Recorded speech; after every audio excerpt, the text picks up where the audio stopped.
বিদেশ থেকে ভিক্ষা করে আমাকে আনতে হয়, আর এই চোরের দল আমার দুঃখী মানুষের সর্বনাশ করে বা লুটতরাজ করে খায়।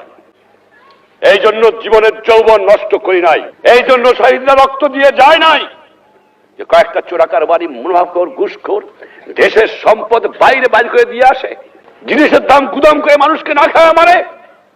উৎখাত করতে হবে বাংলার বুকের থেকে এদের। টাকা নাই, পয়সা নাই, চাল নাই, ডাল নাই, রাস্তা নাই, রেলওয়ে ভেঙে দিয়ে গেছে। আপনারা ভালো করে কাজ করেন, ঘুষ খাওয়াটা বন্ধ করেন, দুর্নীতি বন্ধ করেন। দেশে অন্ধ অন্ধ দুর্নীতি ভরে গেছে। আমি আশ্চর্য হয়ে যাই, যাও ভিক্ষা করে আনি, তাও চাটার গুষ্টি চাইতে খেয়ে ফেলায় দেয়, আমার গরিব পায় না।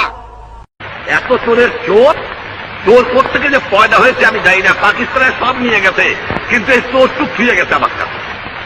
এই চোর নিয়ে গেলে আমি বাঁচতাম, কিন্তু দালাল গেছে, কিন্তু চোর গেলে বাঁচা যাবে। শতকরা 20 জন লোক শিক্ষিত, আমরা শতকরা 20 জন।